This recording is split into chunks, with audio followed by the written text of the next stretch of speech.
До Витфагия и Витания, до хълма наречен Елеонски, прати двама от учениците си и им каза: идете в селото, което е насреща ви, в което като влизате ще намерите едно осле, вързано, което никой човек не е възсядал. Отвържете го и го докарайте. И ако някой ви попита, защо го отвързвате, кажете така: на Господа трябва. И изпратените отидаха и намериха всичко, както им бе казал. И като отвързаха ослето, стопаните попитаха: защо отвързвате ослето? А те отвърнаха: на Господа трябва. И го докараха при Исус, и като намятаха дрехите си на ослето, качиха Исус. И когато той минаваше, хората постилаха дрехите си по пътя, и когато вече се приближаваше до превала на Елеонския хълм, цялото множество ученици почнаха да се радват и велигласно да славят Бога за всичките велики дела, които бяха видели, и казваха: благословен царят, който иде в Господното име, мир на небето и слава в висините. Нека цялата църква каже амин. Амин. Ще ви помоля да вземете местата си, седнете и слушайте Божието Слово. Един от най-силните стихове, най-въздействащия стих от тази част на прочетеното Слово е онзи, който говори: благословен царят, който иде в Господно име, мир на небето и слава във висините. Голяма част от християнския свят не разбира смисъла на празника. Влизането на Господ Исус Христос в престолния град Ерусалим. Благословен царят, който иде в Господно име. Нима царят се вози или яха на такова презряно животно, каквото е ослето? Обикновенно царските особи имат прекрасни коне, които са гледани по специален начин. Седлото, юздите, стремената обикновено са от злато. Това знам, защото сега археолозите откриват по нашите земи много древни погребения на тракийски царе. По-голямата част от украшението на техните царски коне, които са били погребвани заедно с царя, и на тяхните колесници са от злато. А царя на царете беше възседнал кроткото осле, той нямаше дори и седло. Учениците намятаха дрехите си върху него. Въпреки всичко, града посрещна с необикновена еуфория идващия Исус. Аз разбирам това. Защото винаги, когато се появят царствени особи, има една особена еуфория. Лично аз съм изживявал няколко пъти в живота си. И ето ще ви кажа няколко свидетелства, с които искам да прикува вашето внимание и вие да бъдете добри слушатели. Веднъж ние имахме едно голямо евангелизационно служение в първа зала на НДК. Почти нямаше места за сядане. Беше дошъл един гостенин по моя покана. Аз седях на втория или третия ред. И изведнъж дойде пророчески глас върху госта. Той се обърна към мен и започна да говори. Ето, Господ говори, че ще те използва да проповядваш Евангелието на хора, които са високопоставени. Министри, министър-председатели, президенти. И докато аз слушах това пророчество, казвам: Господи, да, може би някога ще среща някой бивш или настоящ министър и ще имам възможност да му кажа за Бога. Но пророка продължи и в един момент каза: ще се изправиш пред царе. И аз казах: о, тук ти изгреши, приятели. България от много години е република и ние нямаме цар. За какви царе говорим? Аз не повярвах, че това може да стане. Беше ми даже криво, защото си помислих, че хората, които слушаха това пророчество, са се изсмяли и са имали пристиг дълбоко вътре в сърцето си и не са приели пророчеството. Същата вечер трябваше да заведа нашите гости някъде на храна. Бяхме взели един ресторант, имаше запазени маси там и когато стигнахме пред ресторанта, не ни пуснаха. Казаха ни, не може да влезете, защото тук вече има една царска особа. Аз в момента не можах да си спомня пророчеството. Трябваше ми време, за да осъзная, че то още същия ден се изпълни. В България на посещение е бил краля на Испания с кралица София. Мисля, че така се казва. И той пожелал да бъде в ресторант, който е типичен български. И те го завели в същия ресторант, в който аз заведах моите гости. Аз имах предварително запазена маса там. Това е ресторанта Воденицата в Драгалевци, който мисля, че вече не работи. Тогава беше единственият по-хубав. Въпреки всичко обаче, церемониал майстър, този, който ръководи церемонията на царя, на краля, който придружава краля във всичките му пътувания, излезе вън и каза, а нека да влезе. Всъщност аз не бях само с този господин проповедник, но с мен имаше една група от един хор, който пеше християнски песни. И сега представете си, краля вече е седнал с кралицата, с високопоставени български управници и ние закъсняли, може би с около 20 минути след тях влизаме. Никога това не се допуска, защото краля идва последен. Кажи на човека, който е до тебе. Кралската особа идва последна. Никога царската особа не отива първа. Другите чакат царя. Кажи на човека, който е до тебе. Другите чакат царя. Той идва последен. Само че в това нещо, което ви разказвам, се случи в деня, в който дойде пророчество. Ние влезахме след царя. Защо? За мен беше ясно след това, когато анализирах този случай. Защото ние също бяхме царски деца.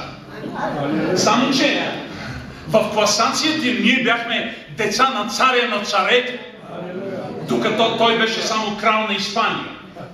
Кажи на човека, който е до тебе, ако ти си дете на Бога, ти си дете на царя на царете.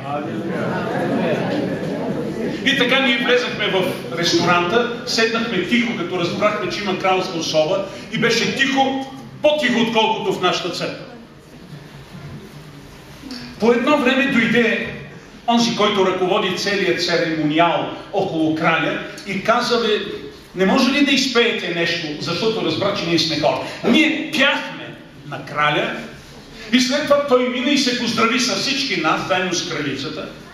А пред мене се спря и трябваше да му се обясни, че аз съм пастор от България. И аз му казах какъв съм. И в деня се изпълни онова пророчество, което Бог даде. Но това не е единствено. Аз ви говоря за чувството на еуфория, което изпитва човек, когато е в присъствието на кралски особи. Усещането е особено. Ти разбираш ли, този човек е особен помазаник, макар и земен крал. Мина известно време и един ден получих покана да бъда отново в присъствието на крал, всъщност на цар.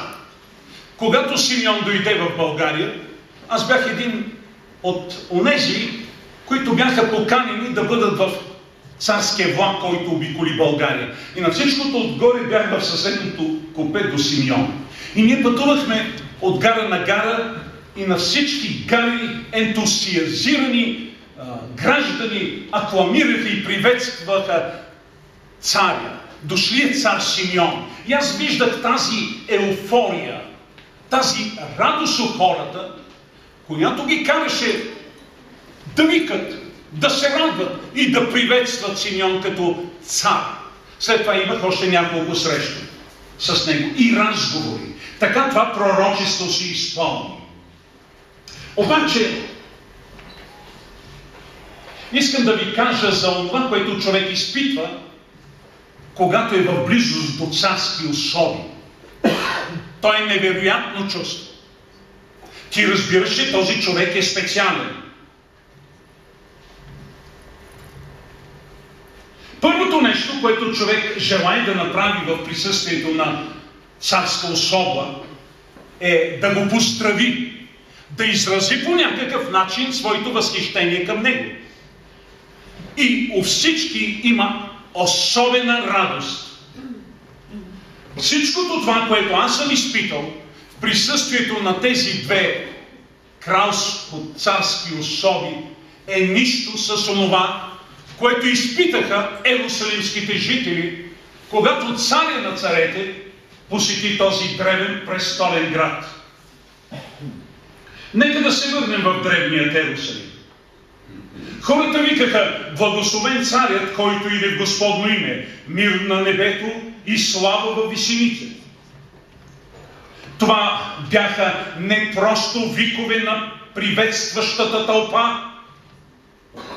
Това беше едно неосъзнато за момента пророчество.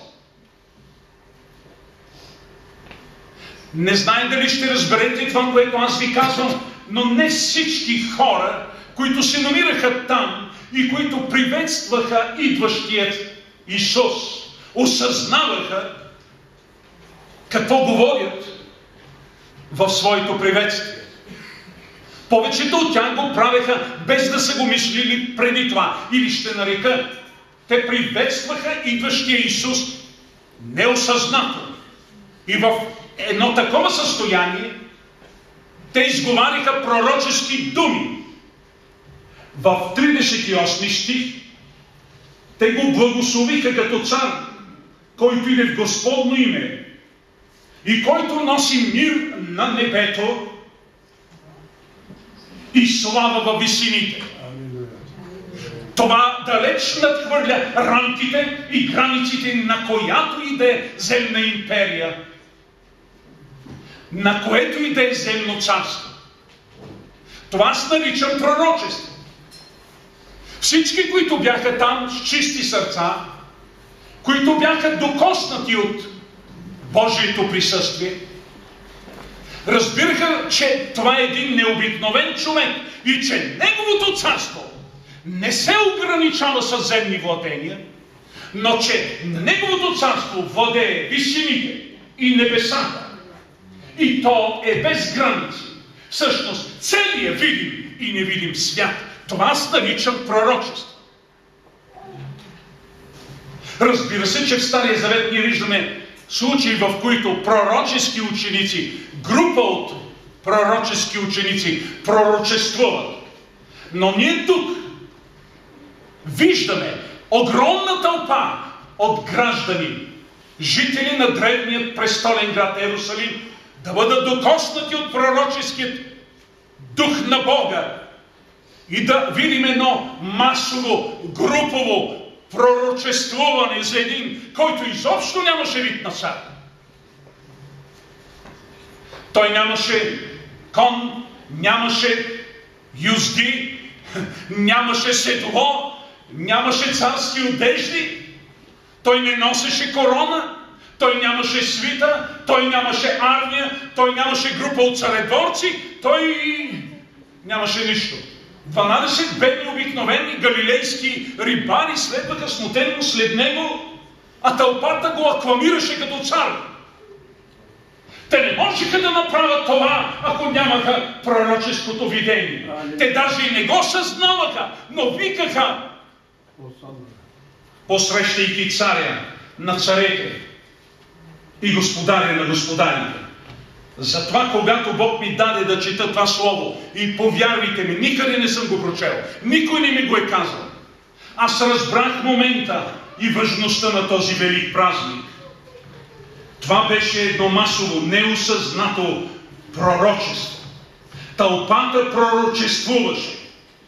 В този акт на влизането на Исус в царствения град имаме повече от едно шествие. Както казват богословите, Бог се разкриваше. Обикновенно царете и високопоставените използват публичните си изяви, за да се разкрият на обикновените граждани. Президентите използват шествия и манифестации, за да ги види народа и да се преклони пред тяхно височество.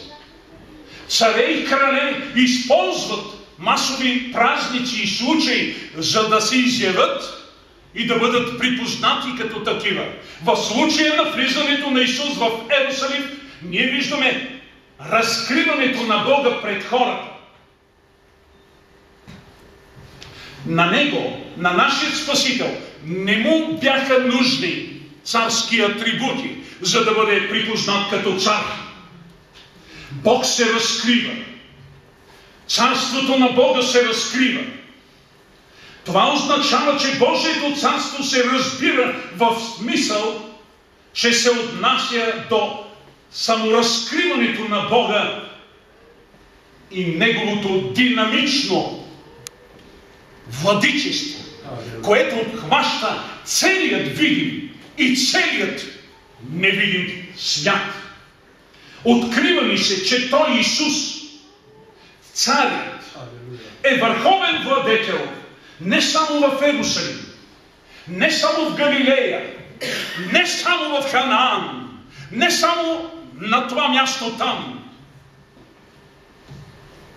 но че Той владее висините, че Той владее небесата, че Той владее космоса, че няма гътче в тази вселена, където да не достига Неговата царствена власт. Всичко е подчинено под Неговата ръка. Всичко трепери и всичко съществува благодарение на Него. В това тържествено влизане на Исус ездеш на осле, рожбана ослица в Ерусалим, ние виждаме разкриващият се Бог и разкриващото се, разширяващо Негово царство.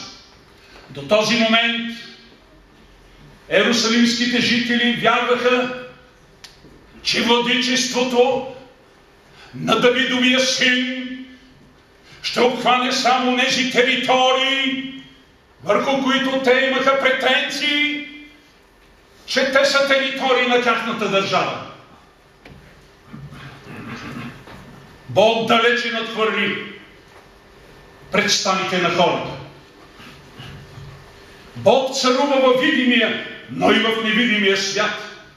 Той е Бог над всичко. Той е Бог на всеки. Той е Бог навсякъде. Той не е ограничен. За Него няма прегради.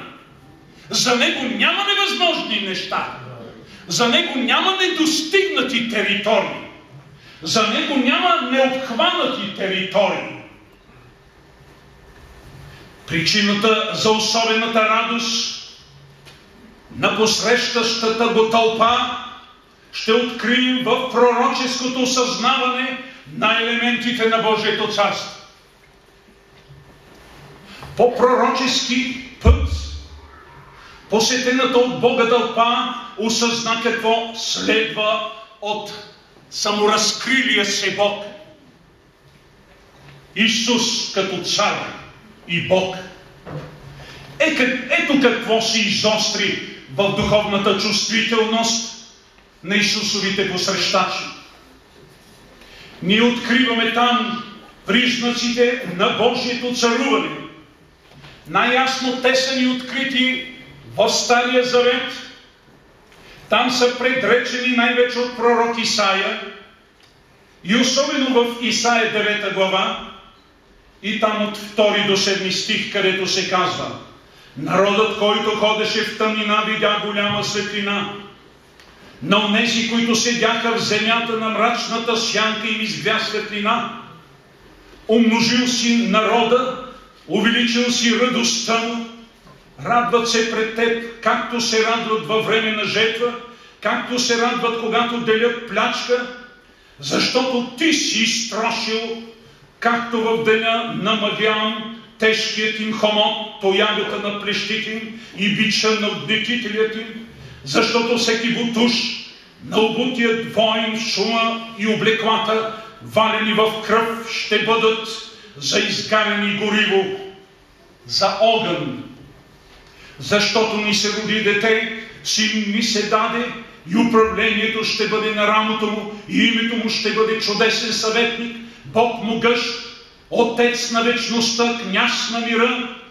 Управлението му и мирът непрестанно ще се увеличават на Давидовия престол и на неговото царство, за да го утвърди и поддържа чрез правосъдие и правда от сега и до века. Тук между нас има хора от Иран, от Ирак, от Сирия. По силата на историческите обстоятелства някои от тях не разбират и не възприемат евреите, а и много европейци не разбират евреите. Защото евреите имат една претенция, че те са всичко и са най-богоизбрания народ. Искам днес да ви напомня и да го запомните завинаги. Всички народи са любими на Бога. Исус е цар на всичките народи. Той не е само цар на евреите. Той е цар и на сирийци, на иранци, и на българи, и на кюрди, на иракчани, и на роми, и на турци, и на руснаци, и на англичани. На всички. Кажи на човека, който е до тебе. Той е цар от ново поколение. Той е цар на всички.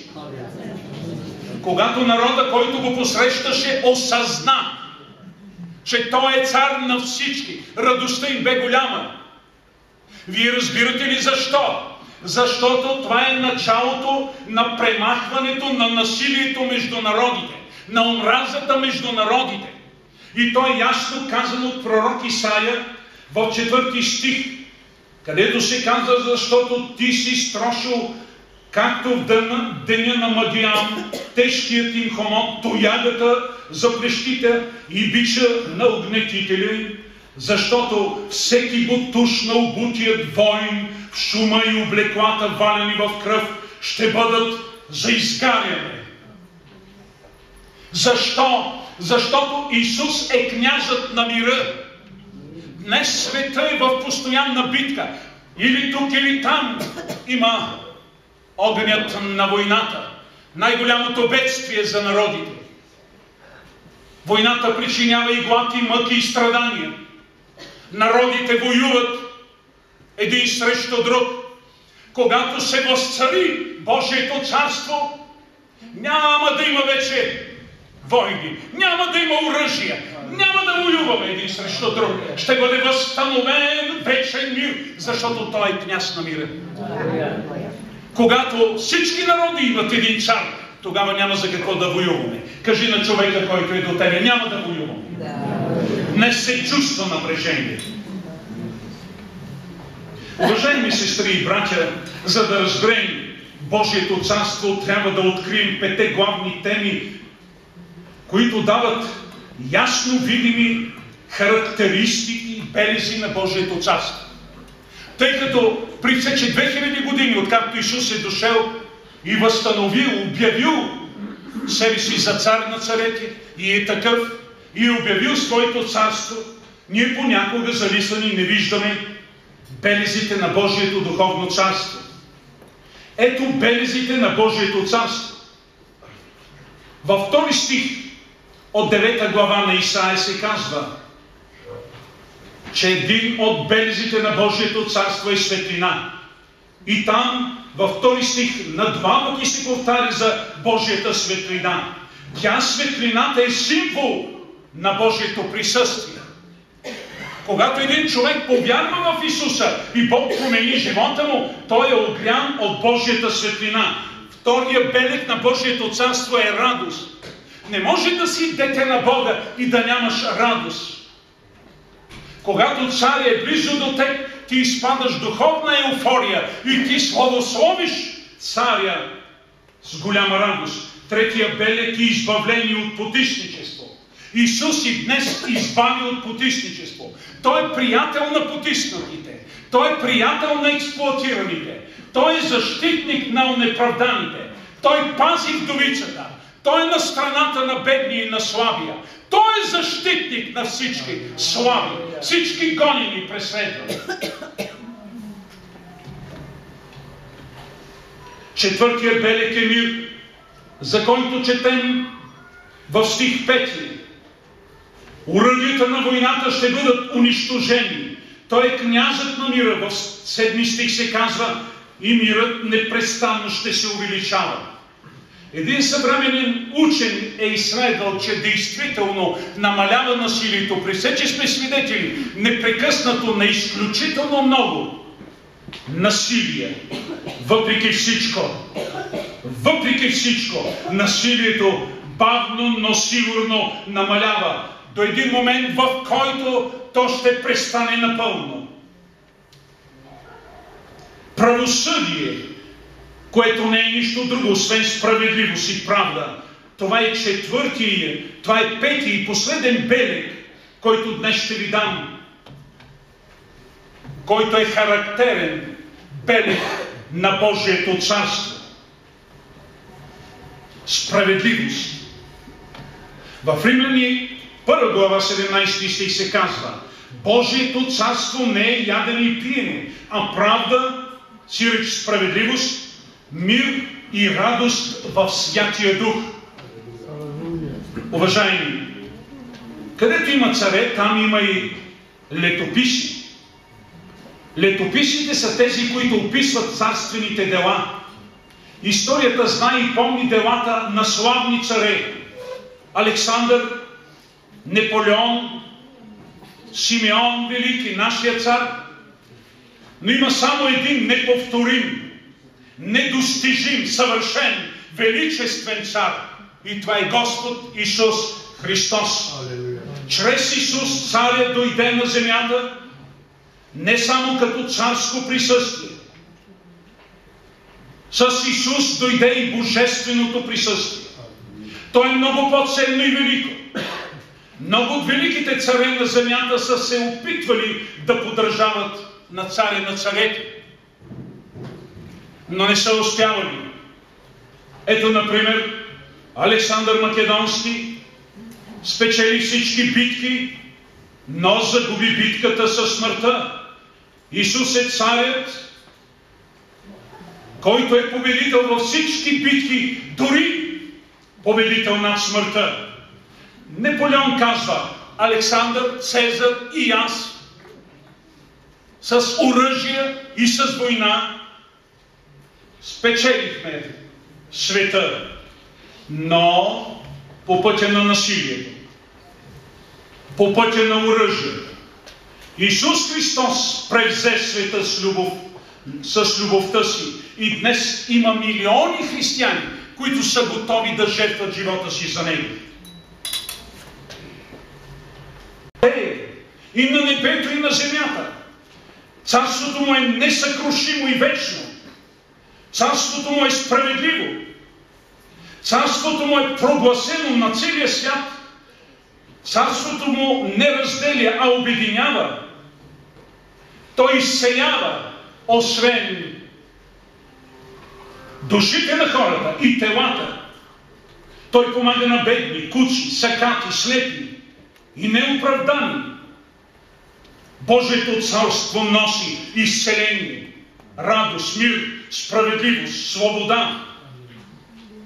Божието царство носи присъствието на Бога. Какво значи да стоиш в присъствието на Бога? Какво значи да бъдеш посетен от Бога? Кога за последен път си бил в присъствието на Бога? Как мислиш? Ако сега си в присъствието му, как ще изразиш това състояние? Няма ли да викаш, подобно на ерусалимските жители: Царю, искаме мир? Ако си в присъствието на Бога и усещаш неговото влияние върху себе си, както го усещаше тълпата в Иерусалим във време на влизането на Исус в царствения град. Няма ли, ако си унеправдан, да викаш: Царю, искам справедливост! Царю, искам повече светлина! Царю, искам избавление! Царю, искам изцеление!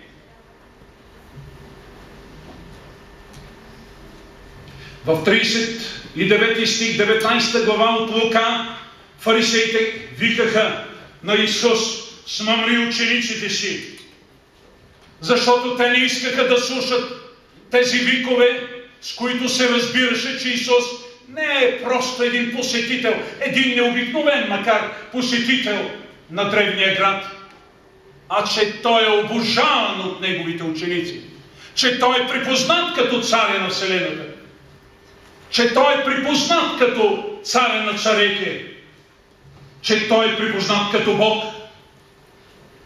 Затова фарисеите му викаха: смъмри учениците си. А Той, Исус, в отговор каза: казвам ви, че ако те си млъкнат, то камъните ще извикат. С това Той потвърди своята божествена природа и същност. Ето защо аз няма да мълча в присъствието на царя. Аз няма да мълча тогава, когато съм в състояние на благодат. Благословен да бъде идващия цар. Ще викам с пълно гърло: благословен да бъде идващия цар, чието присъствие е тук и сега. Ще викам: благословен царя на мира. Ще викам: благословен носещия правда и справедливост. Ще викам: благословен да бъде царя, който извърши велики дела и подвизи. Ще викам: благословен Бог и Спасител. Ще викам: радвайте се. И пак ще кажа: радвайте се, скъпи сестри и братя, защото Бог ни се открива и е дал началото на своето несъкрушимо царство, което царство владее и видимия, и невидим свят. Нему да бъде чест и слава и поклон. И ако това се случи в наше време, скъпи приятели, можем да видим обединени народите, можем да видим изковани мечовете в палешници, в сърпове. Можем да видим възстановен несъкрушим мир и справедливост в цялото Божие творение, защото това е целта на идването на царя, да въдвори своето царство, в което вие сте поданици. Вярвате в това. Нека да разказваме. Алелуя! Нека да се изправим пред Бога.